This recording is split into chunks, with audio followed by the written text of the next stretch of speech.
ओम नमः शिवाय। दोस्तों, आप सभी कैसे हैं?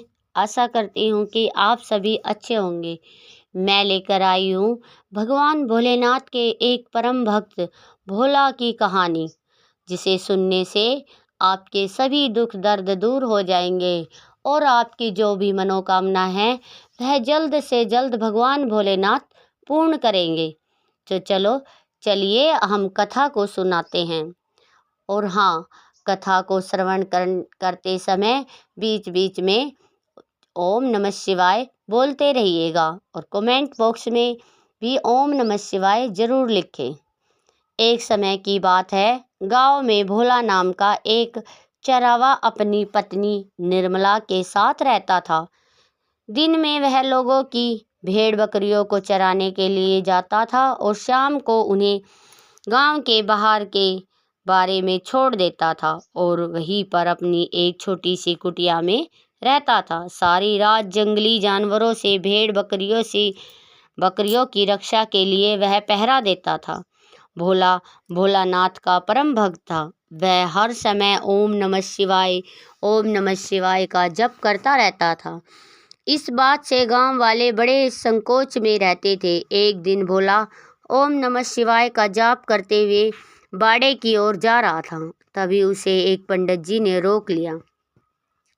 ओम नमः शिवाय, ओम नमः शिवाय, ओम नमः शिवाय, ओम नमः शिवाय। भोला दिन भर तो भगवान शिव का नाम लेता रहता है और 5-5 दिन नहाता नहीं है। ऐसा भगत भगवान तेरी पुकार सुनेंगे भी? क्यों करता है ऐसा? यह पंडित जी, नहाने का तो समय ही नहीं मिलता, क्या करूं, काम ही इतना होता है। और रही बात नहाने की, नहाने से क्या होता है? मन साफ होना चाहिए। तो प्रभु की भक्ति में लीन रहना चाहता हूँ, प्रभु के दर्शन चाहता हूँ और इस जन्मों के चक्र से मुक्त होना चाहता हूँ, इसलिए हर समय भोलेनाथ का नाम जपता रहता हूँ। पर भोला प्रभु तुझे ऐसे दर्शन नहीं देंगे। अच्छा, तो आप बताइए, मैं भोलेनाथ की भक्ति कैसे करूँ? कैसे मुझे भोलेनाथ के दर्शन प्राप्त होंगे? भोलेनाथ के दर्शन करने के लिए तुम्हें रोज सुबह उठकर नहाना होगा। सुबह शाम भोलेनाथ की पूजा करनी होगी, उनके मंत्र का जाप करना होगा, तब भोलेनाथ तुमसे प्रसन्न होंगे और तुम्हें दर्शन देंगे। लेकिन मैं तो 5 दिन नहीं नहाता, सुबह शाम बाड़े में भेड़ बकरियों का पहरा देता रहता हूँ। पूजा पाठ तो मैंने आज तक नहीं की, इसके बारे में मुझे कुछ मालूम नहीं है। आप कोई और उपाय बताइए। तुम रोज खाना तो खाने जाते ही हो ना, तो फिर जब तुम खाना खाओ तो पहले भगवान का भोग लगाना, फिर खाना खाना। हाँ, मैं रोज खाना तो खाता हूँ, यह तो मैं कर सकता हूँ। ऐसा कहकर वह वहाँ से चला गया। थोड़ी देर बाद निर्मला खाना लेकर बाड़े पर पहुंची। यह लीजिए, मैं आपके लिए खाना लाई हूँ, खाना खा लीजिए। ठीक है निर्मला, तुम खाना रख दो, चली जाओ, मैं खाना खा लूँगा। निर्मला खाना रखकर वहाँ से चली जाती है। निर्मला के जाने के बाद भोला खाना खाने बैठा और इस बार भगवान भोलेनाथ का ध्यान करने लगा। ओम नमः शिवाय, ओम नमः शिवाय, ओम नमः शिवाय।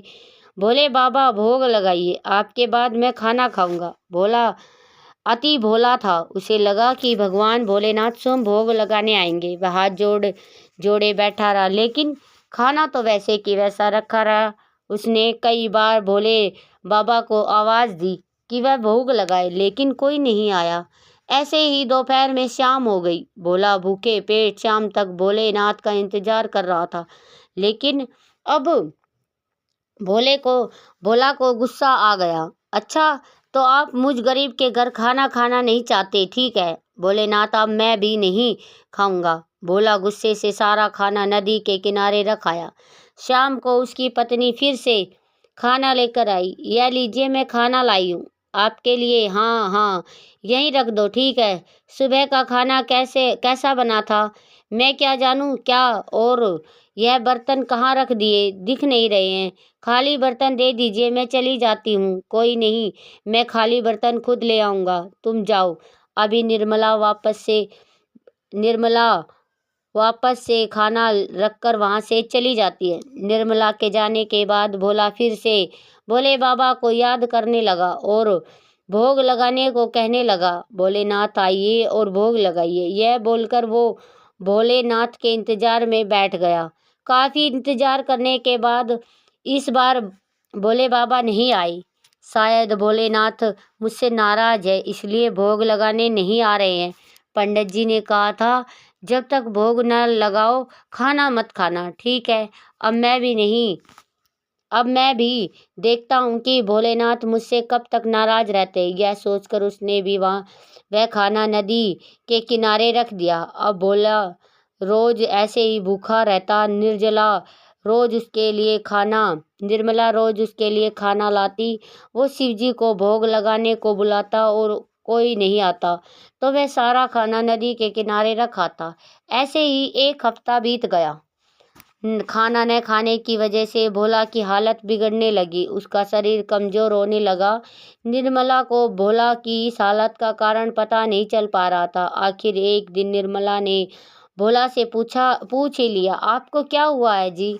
आप इतने दुबले क्यों होते जा रहे हैं? ऐसी कोई बात नहीं है, बस आजकल मेहनत ज़्यादा हो रही है, लेकिन आपका शरीर ज़्यादा काम वजह से कमज़ोर हो गया, ऐसा नहीं लग रहा। आप खाना तो ठीक से खाते हैं ना? हाँ, मैं खाना अच्छे से खा रहा हूँ। अब तुम मेरा सर मत खाओ, यह खाना रखो और जाओ यहाँ से। निर्मला उससे पूछती रही, लेकिन भोला ने उसे कुछ नहीं बताया। उसे डांट फटकार कर भगा दिया। धीरे धीरे भोला का शरीर बेहद कमजोर होने लगा। हालत ऐसी हो गई थी कि अब उसे खड़ा नहीं हुआ जा रहा था, पर वह भोलेनाथ का भोग लगाने के लिए इंतजार कर रहा था। भगवान, आप मुझसे नाराज है, मैं जानता हूँ, पर आज मेरा शरीर भी साथ नहीं दे रहा है। आज आखिरी बार मैं आपको भोग लगा रहा हूँ। कल का सूरज शायद मैं ना देख सकूं। ऐसा कहते कहते भोले की आंखें बंद हो गई। उसी समय उसके कानों में किसी की आवाज आई, भोला आंखें खोलो, भोला देखो मैं आ गया। यह सुनते ही भोला ने आंखें खोल कर देखा तो उसके सामने साक्षात भोलेनाथ खड़े थे। भोला उनके पैरों में गिर पड़ा और बोला, हे भोलेनाथ, मैं धन्य हो गया आपके दर्शन पाकर। मैं तो उम्मीद ही छोड़ दी थी कि भोलेनाथ मुझसे भोग लगाने में शायद कोई गलती हो गई है, इसलिए आप मुझसे नाराज हो ना। नहीं बोला, मैं तुम्हारी भक्ति से बहुत प्रसन्न हूँ और मैं तो सदा तुम्हारे अंदर ही निवास करता हूँ। यदि यह भोजन तुम मुझे भोग लगाने की बात कहकर खा लेते तो यह स्वयं मुझे प्राप्त हो जाता। लाओ, तुम्हें बहुत भूख लगी है ना, मैं तुम्हें अपने हाथों से खिला देता हूँ। यह बोलकर भोलेनाथ भोला को अपने हाथों से निवाला खिलाने लगते हैं, जिसे खाकर भोला पहले जैसा तंदुरुस्त हो जाता है। भोला, बताओ तुम्हें क्या चाहिए? बाबा, मुझे बस मुक्ति चाहिए और कुछ नहीं। भोला, इसके लिए बस तुम अपना कार्य ईमानदारी से करते रहो, जैसे चाहो मेरा सुमिरन करते रहो, अपनी पत्नी का पालन पोषण करो। जब भी तुम्हारी आयु पूरी होगी तो तुम स्वयं मेरे लोक में आ जाओगे। ऐसा कहकर भोलेनाथ वहां से अंतर्ध्यान हो गई। भोला अब पहले जैसा तंदुरुस्त हो चुका था, जिसे देख उर्मिला बहुत खुश हुई। उसके बाद भोला अब बस भोलेनाथ के बताए रास्ते पर चलने लगा। एक समय की बात है, हरिपुर गांव में शंभू नाम का एक बुजुर्ग किसान रहता था। वह बेहद ही गरीब था। वह और उसकी पत्नी करुणा शिवजी के भगत थे। इतनी मुश्किल पड़ने के बाद भी उन्होंने शिवजी की भक्ति करनी नहीं छोड़ी। एक दिन की बात है, शंभू अपने खेत में फसल बो रहा था। तभी वहां पर सेठ करोड़ी मल अपनी साइकिल को धक्का लगाता हुआ पहुंचा। अरे ओ शंभू बिटवा, तारीख वाह याद है ना तुझे तो हमने पैसा दिया था, उसका ब्याज का दिन बढ़ता जा रहा है, कब लौटाएगा पैसा? बिटवा, सेठ जी अभी तो देना मुश्किल है, फसल कुछ उग नहीं रही है, पैसे आ ही नहीं रहे, अभी तो 2 वक्त की रोटी भी मुश्किल से पड़ रही है। अरे तो उसमें मैं क्या कर सकता हूँ भैया, हमको तो हमारे पैसे समय पर चाहिए, वरना तेरी गिरवी ज़मीन बेचकर भुगतान कर लूँगा। फिर बाद में मत कहना नहीं सेठ जी, ज़मीन मेरे लिए बहुत ज़रूरी है, इसी ज़मीन से मेरी कमाई है, मुझे थोड़ा समय दे दीजिए, अगली फसल जो कटेगी मैं उसे बेचकर आपके पैसे चुका दूंगा। यह बोलकर सेठ वहां से साइकिल खींचता हुआ निकल जाता है। शंभू अपने माथे पर शिकन लिए हुए घर जाता है। क्या हुआ जी, आज आप परेशान क्यों लग रहे हो? अब क्या बताऊं करुणा, आज सेठ करुणमल मुझे मिला था, कह रहा था जल्दी से पैसे दे दो वरना गिरवी रखी जमीन ले लूंगा। अब समझ नहीं आ रहा है कम समय में इतने पैसे कहाँ से चुकाऊंगा। इस उम्र में तो खेती भी नहीं होती है, कितनी ही अनाज उगा लूं, कोई बात नहीं, आप परेशान मत होइए, कोई ना कोई हल जरूर निकल आएगा, भोलेनाथ की कृपा रही तो सब ठीक हो जाएगा। देख लीजिए, मैं भी यही यही मना रहा हूँ कि सब ठीक हो जाए। मैंने फसल तो बो दी है, बस उम्मीद है कि समय पर बारिश हो जाए तो यह सब भला हो जाए। आप अपना मन उदास मत कीजिए, सब ठीक हो जाएगा। आज की यह गर्मी देखकर तू ऐसा ऐसा लग रहा है इस पूरे सप्ताह कोई बारिश ही नहीं पड़ने वाली है, यह तो बहुत मुश्किल हो जाएगा मेरे लिए। अगर बारिश नहीं हुई तो मेरी फसल खराब हो जाएगी, भोलेनाथ मेरी मदद करो। यह कहकर शंभू निराश मन लिए वहां से लौट जाता है। शंभू रोज अपने खेत में जाता और मौसम का मुआवना लेता, लेकिन उसे बारिश के कोई उम्मीद या आसार नजर न आते। अरे चाचा, क्या आसमान की ओर टुक टुकुर टुकुर कर रहे हो? बस यही कि बारिश कब आएगी। अखबार भी पढ़ लिया करो, इस साल पूरा साल सूखा पड़ेगा, बारिश नहीं होगी। वैसे यह तो बताओ खेत में बोया क्या है? धान बोया था बेटा। ओहो, अब तो बहुत दिक्कत की बात है, धान के लिए तो बारिश बहुत जरूरी है। भोलेनाथ, यह कैसी खबर सुना दी तूने? अगर बारिश नहीं पड़ेगी तो मेरी फसल खराब हो जाएगी, फिर मैं कैसे सेठ को पैसे दूंगा? नहीं नहीं, ऐसा नहीं हो सकता। शंभू आंखों में आस लिए भगवान शिव के मंदिर में पहुंचा और भगवान शिव के गोरा करने लगा। हे महादेव, मेरी मदद कीजिए, आखिर मेरी पूजा में ऐसी क्या कसर रह गई थी जो मुझसे इतने बुरे दिन दिखने पड़ रहे हैं। महादेव, मेरा घर जमीन सब दांव पर लगा हुआ है, मेरी फसल ना हुई तो मैं कैसे अपना कर्जा चुकाऊंगा। महादेव, मैं आपके पास उम्मीद लेकर आया हूँ, आपको मेरी मदद करनी ही होगी, वरना यही मैं अपना सर पीट पीट कर मर जाऊंगा। और यह बोलकर शंभू अपना सिर शिव जी के आगे पीटने लगता है। देखते देखते उसके सर से खून आने लगता है, लेकिन शंभू फिर भी अपने आप को नहीं रोकता। उतने में एक हाथ शंभू के सिर पर आता है। उस हाथ के स्पर्श से शंभू के सिर की चोट गायब हो जाती है और फिर शंभू भी अपने आप को रोक लेता है। शंभू पीछे मुड़कर देखता है तो उसे एक व्यक्ति दिखाई पड़ता है जिसके पास एक लाठी और कंधे पर एक झोला होता है। तुम कौन हो भाई? तुमने मुझे रोका क्यों? और तुम्हारे छूने से यह मेरी चोट कैसे ठीक हो गई? अरे, इतने सारे सवाल एक बार में, यह सब तो मुझे नहीं मालूम, लेकिन मैं अपने बारे में बस इतना बता रहा हूँ कि मेरा नाम भोला है। मैं काम की तलाश में भटक रहा हूँ, आप मुझे कोई काम दे दो। क्या आप मुझे कोई काम देते तो बहुत अच्छा होता, मुझे सब आता है। अरे भैया, यहाँ मेरे पास खुद काम कुछ खाने को नहीं है, मैं आपको कैसे काम दे दूँ? अरे घबराइए मत, मैं आपसे पैसे नहीं मांगूंगा, मुझे बस एक वक्त का खाना दे दीजिएगा। यह तो है यह बस एक समय का खाना ही मांग रहा है। मैं भी बूढ़ा हो चुका हूँ, कब तक काम करूँगा? इसको काम पर रख लेता हूँ, इसी से सारा काम करवाऊँगा। ठीक है, चलो फिर मैं तुमको काम दे देता हूँ। भोला शंभू के साथ उसके घर जाता है। शंभू भोला को अपनी पत्नी करुणा से मिलवाता है। फिर करुणा भोला के साथ कुछ खाना बनाती है और उसे बैठाकर खाना खिलाती है। अरे वाह, बहुत दिन बाद इतना स्वादिष्ट खाना खाने को मिला, मैं तो तृप्त हो गया। अब बताए मालिक, मुझे क्या काम करना होगा? ऐसा कोई खास काम तो है नहीं मेरे पास, पर एक खेत में मैंने धान को बो रखा है। बारिश का इंतजार कर रहा हूँ। बारिश हो तो कुछ काम बने। बस बारिश को लेकर आप परेशान हो मालिक, आप चिंता मत करिए, मैं आपकी सारी समस्या दूर कर दूंगा। यह मेरी लाठी है ना, इससे मैं सारे बादल लपेट कर आपके खेत में ले आऊंगा। आप बस देखते ही रहिए। हाँ ठीक है, हम भी देखते हैं। शंभू को लगता है कि भोला कोई आम इंसान है, इसलिए वह उसकी बातों को मजाक में लेता है। दूसरी ओर भोला के रूप में आए भोलेनाथ अपनी लाठी के इशारे से सारे बादल गांव में लाकर बारिश करवा देते हैं। जमीन पर बारिश भूनने लग बूंदे पड़ते ही सारा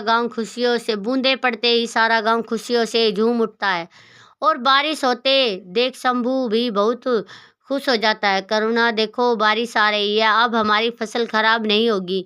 मैंने कहा था ना भोलेनाथ हमारी मदद जरूर करेंगे। देखो बारिश आने लगी है। हर हर हर महादेव। हाँ मालिक, आपने मुझे बुलाया क्या? अरे मैंने तुझे थोड़ी थोड़ी बुलाया, मैं तो भोलेनाथ का नाम लिया। अरे मालिक, वो सब छोड़िए, आप बाहर देख रहे हो ना बारिश हो रही है, और मैंने आपसे क्या कहा था, मैं बारिश करवा दूंगा, लेकिन आप मेरी बात ही नहीं मानते। अब देखना, मैं आ गया हूँ, अब सब समय समय पर बारिश होगी। करुणा, मुझे लगता है कि भोला वह नहीं है जो हमें दिख रहा है। तो फिर कौन है जी?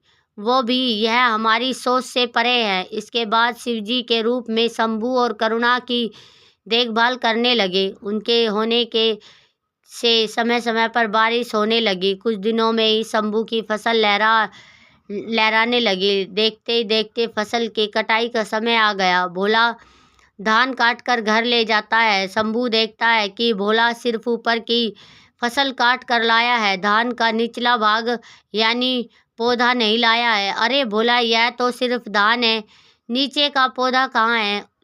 उन्हें काटना भूल गया क्या? अरे अरे मालिक, वह मैंने जानबूझकर नहीं काटा, क्योंकि कल उन पर दोबारा धान उगेंगे। और अरे पागल, क्या कोई आम का पेड़ है जो एक बार उगने के बाद बार बार फसल देगा? धान का पौधा एक ही बार धान देता है। अच्छा, तो कल आप लोग मेरे साथ चलना और अपनी आंखों से देख लेना। अगले दिन करुणा और शंभू भोला के साथ खेत में चले जाते हैं और वह दोनों यह देखकर चौंक जाते हैं कि उन पुराने धान के पौधों पर नए धान लग गए हैं। यह देख दोनों के सिर चकरा जाता है और इतनी देर में ही शंभू भोला के पैरों में गिर जाता है। प्रभु, अपने असली रूप में आइए। प्रभु, मुझे आपके दर्शन करने हैं। मुझे पता है आप कोई आम इंसान नहीं हैं, आप महादेव हैं। इतना कहते ही महादेव अपने असली रूप में आ जाते हैं।